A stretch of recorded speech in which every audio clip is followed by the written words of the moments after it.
Okay, so 2025 has been a crazy, crazy year so far, and I can't believe that we're only in February, only in the second month of the year, and it is crazy so far.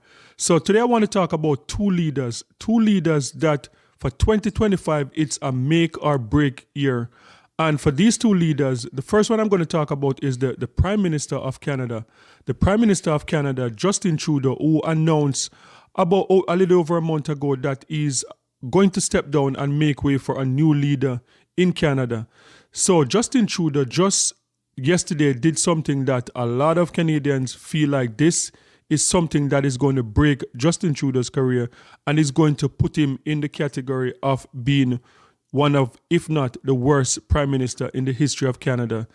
Justin Trudeau approval rating was already low, and this move, people are saying that this is going to be something that Justin Trudeau cannot recover from, and as I said, it's going to put him in the category of one of the worst prime minister in Canada's history. Let's take a look at this global news report. In Ukraine, Prime Minister Justin Trudeau pledged additional armored vehicles to the war-ravaged country. Canada stands at the ready to work with our partners around the world to provide Ukraine the security it needs for the peace to last, allowing it to recover, rebuild, and prosper. Trudeau says Canada will also provide Ukraine with $5 billion in funds from seized Russian assets. He called again for Kyiv to have a direct role in negotiations for a possible end to the war, as European leaders expressed dismay at Washington holding talks with Moscow. We must do everything in our power to enable Ukraine to secure a just and lasting peace, a peace that cannot be achieved without Ukrainians at the table. That is precisely what Canada is focused on. Canada has been a steadfast, unshakable partner to Ukraine since the beginning, and that will never, ever change. Okay, so that was the global news report. So in that report, Justin Trudeau reaffirmed his commitment to the people of Ukraine and to the government of Ukraine to continue fighting with Ukraine to help Ukraine with the fight against Russia. That is not what have a lot of Canadians shaking their head. Canadians are talking now about Justin Trudeau offering the government of Ukraine $5 billion of money from assets that were seized from Russian government.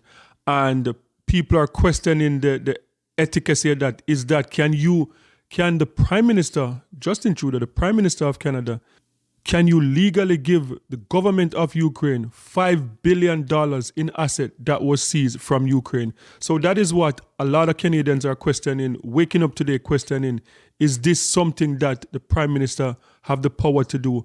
And again, the Prime Minister is what you term as a lame duck Prime Minister, is a Prime Minister that already stepped down and just making way for an Liberal Party runoff for someone to take over from him. So is this something that Justin Trudeau should be really doing? Should Justin Trudeau be out there in Ukraine offering the Ukrainian government $5 billion of seized asset from Russia? And what is this going to mean for the future leader of Canada, the future Prime Minister, which we could see a new Prime Minister in the next 3 to 4 months?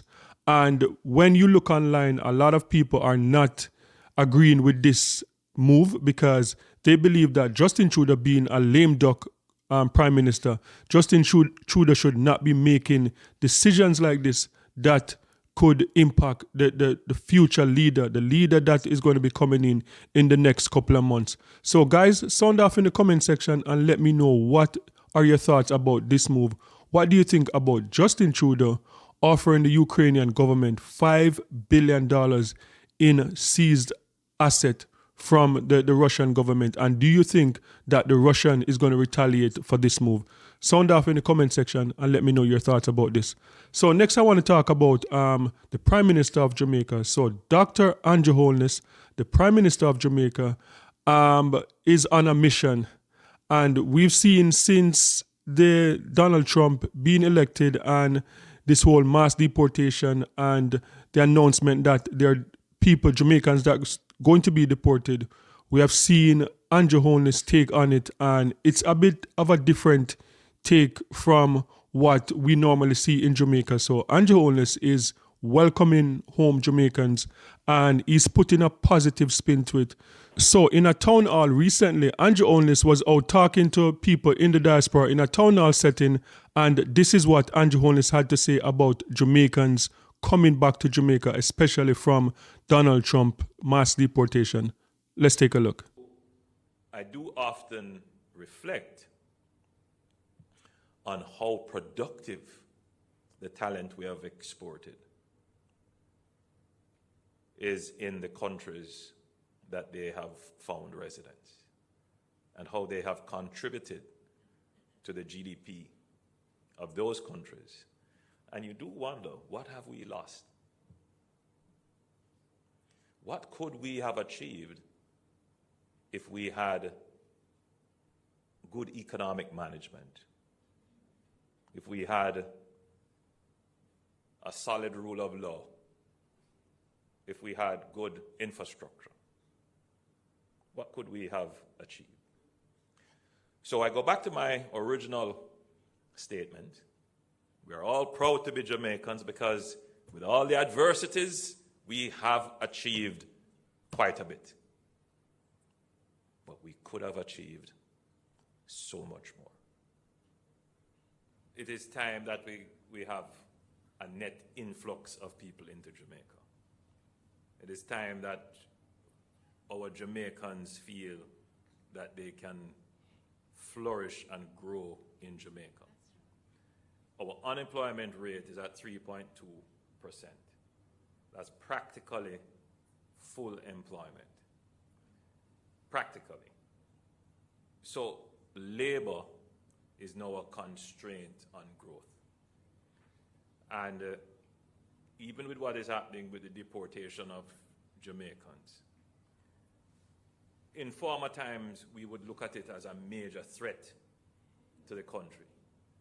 Now we have to look at it as maybe this is an opportunity for the country to reclaim some skills, because some of the people who are going to come back, they were working in hotels. They got exposed to giving service on an international platform. Some of them may have been working in IT. Some of them have been exposed to other skills and technologies that we should really try to reintegrate them into the society.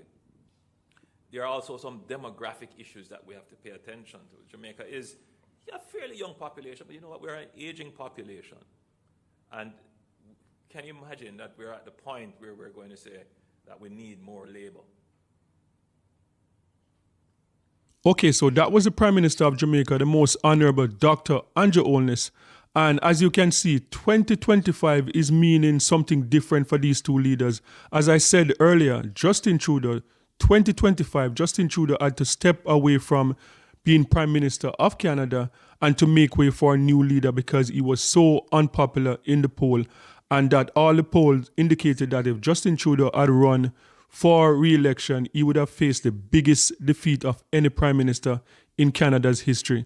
And this new move that Justin Trudeau did yesterday now with that $5 billion worth of frozen asset to be given that to the government of Ukraine is another questionable action that could see Justin Trudeau even more unpopular than he is right now. So when we look at the difference between Justin Trudeau and Andrew Holness, as I said, Dr. Andrew Holness, the Prime Minister of Jamaica.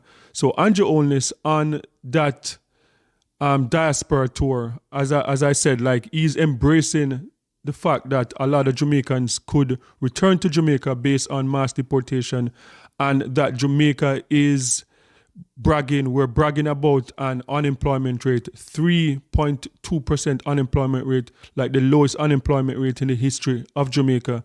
And he's, bragging on that and saying that, look, maybe it's time that Jamaicans with some skills could come home and help to develop the country. So there's a big difference there. And the Prime Minister of Jamaica, Andrew Holness, I think most Jamaicans are looking at the Jamaica election 2025, and most Jamaicans don't see a way that the opposition party, the People's National Party, could win this election. So what this would mean for Andrew Holness is that Andrew Holness would have the opportunity to be the most successful prime minister in Jamaica's history. Andrew Holness could achieve that with Jamaica if he's successful in 2025 with Jamaica becoming a republic. That would be a check mark for him. If he is successful in terms of, like, we see the rebuilding of Jamaica, we see the low unemployment rate, that's a check for him, achieving the lowest unemployment rate in the history of Jamaica. And if he was supposed to win this election, he would go down as one of the longest, if not the longest serving prime minister, because right now the longest serving prime minister and what people would call the most successful prime minister in Jamaica's history is P.J. Patterson. And P.J. Patterson did, I think, 14 years. So Andrew Holness has the opportunity to even do 15 to 16 years, and that would put him in the category as the most successful prime minister in the history of Jamaica. And regardless of if you like him or not, like the numbers, they say men lie, women lie, but numbers don't lie. And if he is able to win the election this year and to make it to like a fourth term or 16 years in government, that would make him the most successful prime minister. And as I said, with all the development that's going on in Jamaica, and I think one thing that he could do to cement himself like in that legacy is to bring down the crime rate, because that seemed to be the thing that has been eluding all the prime ministers for the past 50 years, the crime rate. So guys, sound off in the comment section and let me know your thoughts about this video. What do you think about the Prime Minister of Canada, Justin Trudeau, using Russian asset to give to the Ukraine government to continue this war? And also, what do you think about Andrew Holness saying that, look, we welcome Jamaicans home, that whether you're going to be deported by the Trump administration, or if you are out there and you want to return home, there's a lot of jobs in Jamaica because of the low unemployment rate. Sound off in the comment section and let me know your thoughts about these two topics. And don't forget to like, share, and subscribe for more amazing content. And remember, peace. I'm out.